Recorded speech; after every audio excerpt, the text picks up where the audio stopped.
Echa un vistazo a tu vida ahora mismo, a tus finanzas, a tus proyectos, a tus sueños. ¿Sientes que hay muros caídos? Quizás tu cuenta bancaria está en ruinas después de una crisis. Quizás tus ideas y proyectos están desprotegidos, expuestos a la crítica y al ataque de los ladrones de sueños. Quizás sientes que vives en una ciudadela interna sin defensas, donde el desánimo y la deuda entran y salen como quieren. Si algo de esto te suena, entonces estás exactamente donde tienes que estar. La mayoría de la gente, cuando ve las ruinas de su vida, se queda paralizada. Se lamentan, culpan a las circunstancias, pero no tienen un plan. No saben por dónde empezar a poner el primer ladrillo.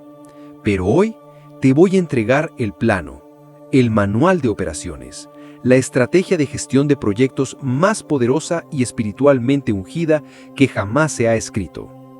Vamos a decodificar la historia de Nehemías. Y no, esto no es una simple clase de historia. Nehemías no fue solo un copero del rey. Fue un visionario, un genio de la logística, un maestro de la motivación y un reformador económico, todo en uno. Su libro es un plan de acción detallado para reconstruir cualquier cosa desde los cimientos, en tiempo récord y bajo una presión extrema. En este canal, transformamos la sabiduría antigua en estrategia moderna para tu éxito y tu riqueza. Y la historia de Nehemías es el manual definitivo para reconstruir tus finanzas, proteger tus activos y restaurar tu propia dignidad económica.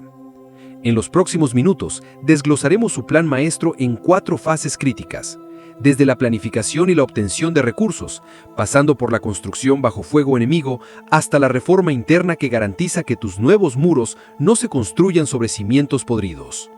Si estás listo para dejar de llorar sobre las ruinas y tomar la paleta y la espada para reconstruir tu futuro, presta mucha atención. La clase magistral de gestión y liderazgo que cambiará tu perspectiva está a punto de comenzar. Parte 1. La visión, oración extrema y planificación maestra. La historia no comienza en las ruinas de Jerusalén, sino en el corazón del imperio más poderoso del mundo, el palacio de Susa, en Persia. Aquí, un hombre llamado Nehemías ostentaba una de las posiciones de mayor confianza y privilegio. Era el copero del rey Artajerjes. No era un simple sirviente, era el guardián de la vida del rey, su confidente, un hombre con acceso diario al trono y al poder. Vivía en la opulencia, rodeado de una seguridad que sus compatriotas en Judá no podían ni imaginar. Un día, su hermano Hanani y otros hombres llegaron desde Judá. Nehemías, con el corazón en un puño, les preguntó por su ciudad, por el remanente que había sobrevivido al exilio. La respuesta fue una daga en su alma. El remanente, le dijeron, está en gran mal y afrenta, y el muro de Jerusalén derribado y sus puertas quemadas a fuego. La noticia lo destrozó. La imagen de su ciudad santa, con sus defensas caídas, sus puertas convertidas en cenizas y su gente viviendo en la humillación, se apoderó de él. Y aquí es donde Nehemías nos da la primera y más crucial lección de su manual de reconstrucción. Su reacción no fue la ira impulsiva, no corrió a pedirle ayuda al rey, no empezó a hacer planes frenéticos, no, hizo algo mucho más poderoso, se detuvo. La Escritura dice: cuando oí estas palabras, me senté y lloré, e hice duelo por algunos días, y ayuné y oré delante del Dios de los cielos. Este no fue un momento de debilidad, fue un acto de profunda estrategia espiritual. Antes de poner un solo ladrillo, Nehemías se dedicó a construir su caso en la única corte que importaba. Durante 4 meses, desde el mes de Kislú hasta el mes de Nisán, Nehemías entró en una fase intensiva de lo que hoy llamaríamos planificación espiritual. Lloró para vaciar su dolor, ayunó para enfocar su espíritu y oró. Su oración no fue un ruego vago, fue una obra maestra de intercesión estratégica. Primero adoró, reconociendo la grandeza y el poder de Dios. Segundo, confesó, no solo sus pecados, sino los de su pueblo, asumiendo la responsabilidad colectiva. Tercero, le recordó a Dios sus propias promesas, citando la palabra que le había dado a Moisés sobre la restauración de su pueblo si se volvían a él. Y finalmente, hizo su petición inicial. Te ruego, pues, que esté ahora atento tu oído, y da éxito a tu siervo hoy, y dale gracia delante de aquel varón. No pidió el muro aún, pidió éxito y favor para el momento oportuno. Pasaron los meses. Nehemías seguía cumpliendo con sus deberes, sirviendo el vino al rey, pero su corazón estaba en Jerusalén. Un día, el rey notó la tristeza en su rostro, algo inaudito para un siervo que debía mostrar alegría en la presencia real. ¿Por qué está triste tu rostro? Tú no tienes enfermedad. No es esto sino quebranto de corazón. Este era el momento, la puerta de la oportunidad, por la que había orado durante meses, se abrió de golpe. Con un temor reverencial, pero con la confianza de quien ha hecho su tarea espiritual, Nehemías presentó su caso. Explicó la causa de su tristeza. La ciudad de sus padres estaba en ruinas. La siguiente pregunta del rey fue el cheque en blanco. ¿Qué cosa pides? En ese instante, antes de abrir la boca, Nehemías hizo una última oración relámpago, un último chequeo con su director de proyecto celestial, y entonces presentó su plan. Y aquí vemos la segunda parte de su genio. Su petición no fue una idea vaga, fue un plan de negocios detallado. No dijo, necesito ayuda para reconstruir el muro. Dijo, si le place al rey, que se me den cartas para los gobernadores al otro lado del río para que me franqueen el paso hasta que llegue a Judá. Y carta para Asaf, guarda del bosque del rey, para que me dé madera para enmaderar las puertas del palacio de la casa y para el muro de la ciudad y la casa en que yo estaré. Era específico. Necesitaba permisos de viaje, una orden ejecutiva para asegurar los materiales y una provisión para su sustento. Había calculado los costos, había identificado al proveedor clave, Asaf. Había pensado en la logística. No le presentó a Dios ni al rey un sueño, les presentó un proyecto viable. Y la respuesta del rey fue la consecuencia inevitable de una preparación tan profunda. El rey se lo concedió todo. Nehemías mismo nos da la razón, y es la enseñanza oculta más importante de esta primera fase. Y me lo concedió el rey, según la benéfica mano de mi Dios sobre mí. La provisión divina no llegó por un deseo impulsivo, sino que siguió una planificación precisa y una oración persistente. Nehemías nos enseña que para reconstruir cualquier cosa en tu vida, primero debes sentir la carga, luego debes orar estratégicamente y finalmente debes planificar con tal detalle que cuando la puerta se abra, estés listo no solo para pedir, sino para ejecutar. Parte 2. Los recursos. Favor divino y motivación del equipo. Con las cartas del rey en su mano, que eran el equivalente a un cheque certificado y un pasaporte diplomático, Nehemías emprendió el largo viaje desde el lujo de Susa hasta la desolación de Judá. No viajó como un exiliado que regresa con las manos vacías. El rey, en un acto de favor extraordinario, le proveyó de una escolta militar, capitanes del ejército y gente de a caballo. Nehemías no llegaba solo con un sueño, llegaba con autoridad, recursos y la visible bendición del monarca más poderoso de la tierra. Este era el primer fruto tangible de su planificación y oración, el favor de Dios manifestado de una forma que nadie podía ignorar. Al llegar a Jerusalén, su sabiduría como líder se hizo evidente de inmediato. No convocó una asamblea popular al instante, no se paró en la plaza a dar un discurso inspirador. En su lugar, durante 3 días guardó silencio, observó, escuchó, calibró el ambiente. Y luego, en el secreto de la noche, mientras la ciudad dormía, emprendió una misión de reconocimiento clandestina. Montado en su cabalgadura y acompañado solo por un puñado de hombres de confianza, Nehemías realizó una auditoría personal de la catástrofe. Recorrió el perímetro de la ciudad en ruinas, examinando las brechas en el muro, las puertas consumidas por el fuego, los montones de escombros que hacían intransitables los caminos. No se basó en los informes de segunda mano que había recibido en Susa. Necesitaba sentir el peso del problema, medir la escala del desafío con sus propios ojos. Este no era un acto de desánimo, sino de diligencia de vida. Un verdadero líder no puede trazar un plan de reconstrucción sin antes haber caminado personalmente entre los escombros. Solo después de haber completado su análisis, Nehemías estuvo listo para presentar su visión. Convocó a los líderes de la nación, a los sacerdotes, a los nobles, a los oficiales y al resto del pueblo. Esta fue su gran presentación, el pitch que determinaría el futuro de Jerusalén, y su enfoque fue una clase magistral de motivación. Primero se identificó con su sufrimiento. No habló desde su posición de gobernador persa, habló como uno de ellos. «Vosotros veis el mal en que estamos», dijo usando la primera persona del plural. «Jerusalén está desierta y sus puertas consumidas por el fuego». No se presentó como el Salvador que viene de afuera, sino como un hermano que comparte su misma vergüenza y dolor. Este acto de empatía derribó cualquier barrera de resentimiento o desconfianza. Segundo, les presentó una visión clara, concisa y poderosa. «Venid y edifiquemos el muro de Jerusalén y no estemos más en oprobio». No era un plan complejo, era un llamado directo a restaurar su honor, su seguridad y su dignidad. El qué era construir el muro, el por qué era dejar de ser una vergüenza. Tercero, y este fue el golpe de genio, les proveyó la evidencia. No les pidió que tuvieran fe ciega, les mostró que el proyecto ya estaba en marcha y contaba con un respaldo formidable.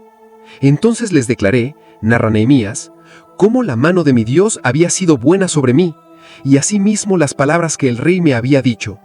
Aquí se manifiesta la segunda gran ley de este manual de reconstrucción. El favor de Dios es un recurso tangible y el catalizador más poderoso para la acción. Nehemías entendió que la esperanza es poderosa, pero la evidencia es magnética. Al mostrarles las cartas del rey y contarles cómo había obtenido el favor, transformó un sueño lejano en un proyecto financiado y viable. Le demostró al pueblo que Dios ya había invertido en ellos, que ya había puesto el capital inicial. Y si Dios y el rey más poderoso de la tierra estaban en el proyecto, ¿cómo podrían ellos quedarse fuera? La reacción del pueblo fue instantánea y eléctrica. La chispa de la visión de Nehemías, alimentada por el combustible del favor divino, prendió en sus corazones un fuego de determinación. Se pusieron de pie y declararon con una sola voz la frase que marca el inicio de toda gran reconstrucción: «Levantémonos y edifiquemos». El texto dice que así esforzaron sus manos para bien. El equipo estaba formado, la moral por los cielos. El proyecto tenía luz verde de la comunidad. Pero, como ocurre siempre en la vida, en el preciso instante en que te comprometes a construir, el enemigo se da por enterado. La noticia de este nuevo fervor llegó a oídos de los adversarios de Judá, Sanbalat, Tobías y Gesem. Su reacción fue inmediata y llena de desprecio. Se burlaron de ellos, los menospreciaron y los acusaron de rebelión. La decisión de construir había activado automáticamente la maquinaria de la oposición.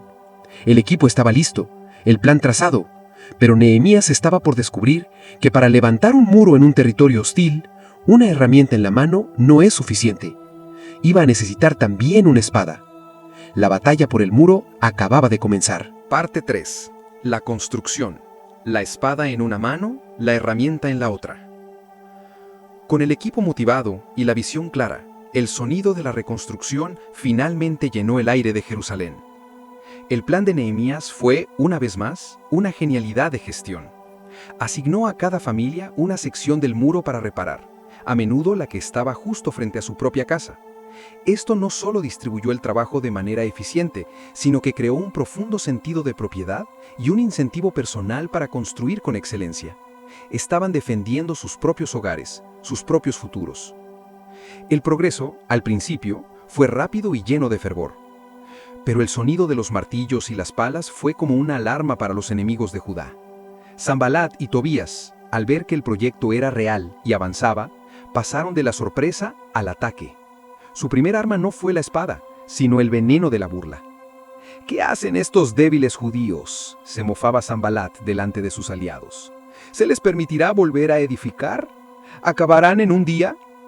Era un ataque psicológico diseñado para sembrar la duda, para hacer que el monumental esfuerzo pareciera ridículo e imposible. Su compañero, Tobías el amonita, añadió su propio sarcasmo. «¿Aún lo que ellos edifican del muro de piedra? Si subiere una zorra lo derribará». Su objetivo era claro: desmoralizar a los trabajadores, hacerles creer que su obra era frágil y su esfuerzo en vano. ¿Cómo reaccionó Nehemías a este primer asalto? No se enzarzó en una guerra de palabras, no envió una respuesta a sus críticos. Hizo dos cosas que todo líder debe aprender. Primero, llevó la ofensa a Dios en oración, pidiéndole que se encargara de sus adversarios. Segundo, mantuvo al pueblo enfocado en la tarea. Ignoró el ruido y siguió construyendo. Esta estrategia funcionó. El muro seguía levantándose, las brechas comenzaban a cerrarse, y al ver que la burla no había funcionado, los enemigos decidieron escalar su ataque.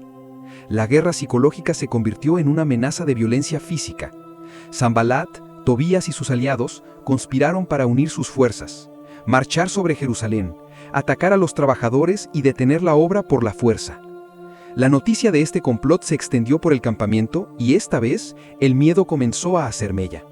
Los trabajadores, que eran granjeros y artesanos, no soldados, se desanimaron. El escombro era mucho, el trabajo agotador, y ahora la amenaza de muerte se cernía sobre ellos. Las fuerzas de los acarreadores se han debilitado, le decían a Nehemías, y no podemos edificar el muro. Este era el momento crítico, el punto en el que la mayoría de los proyectos fracasan, cuando el cansancio y el miedo superan a la motivación inicial. Pero Nehemías no era un líder común. Su respuesta a esta crisis es lo que lo convierte en una leyenda de la gestión y la estrategia y nos da la tercera y quizás más famosa ley de su manual. Debes construir con la herramienta en una mano y la espada en la otra. Primero, abordó el miedo de frente. Reunió al pueblo y les dijo: «No temáis delante de ellos. Acordaos del Señor, grande y temible, y pelead por vuestros hermanos, por vuestros hijos y por vuestras hijas, por vuestras mujeres y por vuestras casas». Reenfocó su motivación, recordándoles que no estaban construyendo un simple muro de piedra, estaban protegiendo todo lo que amaban.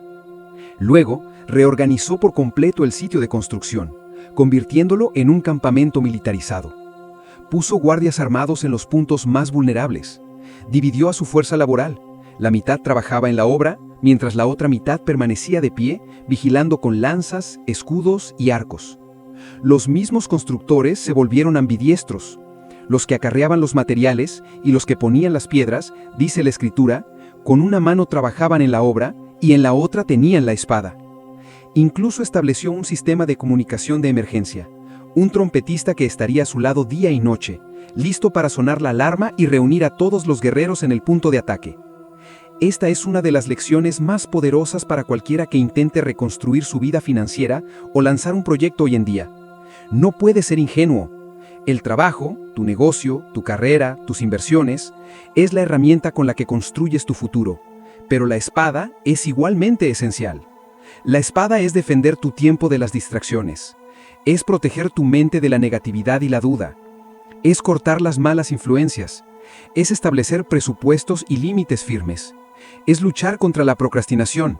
No puedes construir eficazmente si no te estás defendiendo activamente de todo lo que amenaza tu progreso.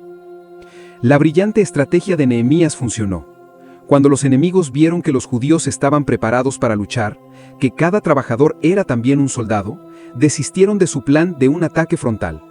La construcción continuó, más lenta, más difícil, pero continuó. El muro se completó hasta la mitad de su altura. Parecía que habían superado la mayor amenaza. Habían vencido el desánimo interno y la intimidación externa. Pero justo cuando la victoria contra el enemigo de fuera parecía posible, un nuevo peligro, uno mucho más insidioso, surgió desde dentro. No era el grito de una armada enemiga, sino el lamento de su propio pueblo, un clamor que amenazaba con derribar el muro desde sus cimientos, de una manera que Sanbalat nunca habría podido hacerlo. Parte 4. La reforma, sanando la economía interna y cierre del video. Mientras los martillos sonaban en el muro exterior, un ruido diferente y más doloroso comenzó a crecer en el interior. El clamor del pueblo. No era el grito de un ataque enemigo, sino el lamento de hermanos contra hermanos. Nehemías descubrió una crisis financiera que amenazaba con derrumbar el proyecto desde adentro, una podredumbre que ninguna espada podía detener. La gente común, que había dejado sus campos para trabajar en el muro, se estaba quedando sin comida. Para sobrevivir, estaban hipotecando sus tierras, sus viñedos y sus casas. Y lo que era peor, estaban pidiendo dinero prestado a sus propios compatriotas más ricos, los nobles y los oficiales de Judá. Estos, en un acto de usura depredadora, les cobraban intereses exorbitantes, llevando a los pobres a un ciclo de deuda tan vicioso que se veían obligados a vender a sus hijos e hijas como siervos para pagar sus préstamos. El mismo pueblo que construía un muro para liberarse del oprobio extranjero se estaba convirtiendo en esclavo de su propia élite. Cuando Nehemías escuchó esto, su reacción fue de una furia justiciera. «Y me enojé en gran manera», escribe. No fue una simple molestia, fue la ira de un líder que ve cómo la injusticia interna sabotea la misión. Comprendió al instante que un muro físico es inútil si la comunidad que vive dentro está rota y canibalizándose a sí misma. Aquí, Nehemías nos enseña la cuarta y quizás más crucial ley de su manual. La integridad de tu sistema interno siempre determinará la sostenibilidad de tu éxito externo. Su acción fue inmediata y decisiva. Primero, convocó una gran asamblea y confrontó públicamente a los nobles y oficiales. Su argumento fue una daga a su conciencia. Nosotros, según nuestras posibilidades, hemos rescatado a nuestros hermanos judíos que fueron vendidos a las naciones gentiles. ¿Y vosotros ahora vendéis a vuestros propios hermanos? Expuso su hipocresía y su codicia, avergonzándolos delante de todo el pueblo. Luego, no les pidió, sino que les ordenó una reforma económica radical e inmediata, una cancelación total de las deudas. «Devuélvanselo todo ahora mismo», les exigió. «Sus campos, sus viñas, sus olivares y sus casas, y perdónenles la deuda del dinero, del grano, del vino y del aceite que les exiges». Para sellar el trato, los hizo jurar ante los sacerdotes, invocando una maldición sobre cualquiera que no cumpliera su palabra. Y para liderar con el ejemplo, Nehemías, que, como gobernador, tenía derecho a un gran salario y a provisiones, renunció a sus beneficios durante los 12 años de su mandato para no ser una carga para el pueblo. Con la justicia social restaurada y la economía interna sanada, la unidad y la moral del equipo alcanzaron un nuevo nivel. El trabajo en el muro se reanudó con una energía renovada y, en un despliegue milagroso de eficiencia y favor divino, el muro fue terminado en tan solo 52 días. La dedicación del muro fue una de las celebraciones más grandes en la historia de Jerusalén. 2 coros inmensos marcharon en direcciones opuestas sobre la ancha muralla, sus cantos de alabanza resonando por todos los valles. El enemigo exterior había sido silenciado, la corrupción interior había sido purgada. El muro estaba en pie. La dignidad de un pueblo había sido restaurada. La música de la historia llega a un clímax triunfal y luego se transforma suavemente en la música moderna y motivacional del canal. El proyecto de Nehemías estaba completo. Su historia como constructor terminó, pero su plan maestro, el código para reconstruir cualquier cosa desde cero, es eterno y ahora es tuyo. Repasemos el plan de 4 pasos que acabas de aprender. Es tu nuevo manual de operaciones para la vida. Visión y planificación. No le pidas a Dios que bendiga un desastre. Siente la carga, ora estratégicamente y luego crea un plan tan detallado que lo único que falte sea la intervención divina. Recursos y motivación. Reconoce el favor de Dios en tu vida como tu capital inicial. Úsalo como evidencia para inspirarte a ti mismo y atraer a otros a tu visión. Construcción y defensa. Sé ambidiestro. Trabaja cada día en construir tu futuro, tu negocio, tus finanzas. Esa es tu herramienta, pero al mismo tiempo defiende ferozmente tu enfoque, tu mentalidad y tu energía de toda negatividad. Esa es tu espada. Reforma interna. Haz una pausa y arregla tus deudas. De nada sirve construir un imperio si tienes un sistema interno corrupto. Sana tus hábitos financieros, elimina la deuda de alto interés y opera con integridad. Un muro de riqueza construido sobre cimientos de deuda está destinado a caer. Este es el plan. Funciona para muros, funciona para empresas y funciona para tus finanzas personales. Si este manual de estrategia te ha dado la claridad que necesitabas para empezar a reconstruir, hazme un favor y demuéstralo con un me gusta en este video. Es la energía que nos impulsa a crear más contenido como este. Y ahora quiero que te comprometas. Baja los comentarios y dime, de los 4 pasos de Nehemías, ¿cuál es el que vas a empezar a aplicar esta misma semana? ¿La planificación, la búsqueda de recursos, la defensa activa o la reforma interna? Declara tu primer paso. Y finalmente, si quieres que este canal sea tu fuente de referencia para estrategias divinas aplicadas al éxito moderno, solo hay una cosa que hacer: suscribirte y, muy importante, activar la campana de notificaciones, porque en nuestro próximo video vamos a analizar una de las historias de influencia más increíbles, la historia de Esther, la reina que salvó a su nación sin un ejército, usando una estrategia de paciencia, valor y posicionamiento en los pasillos del poder. ¿No te lo vas a querer perder? Gracias por ser parte de esta comunidad de constructores. Recuerda siempre, no estás destinado a la escasez, estás programado para la abundancia. Solo necesitas el código correcto. Nos vemos en la cima.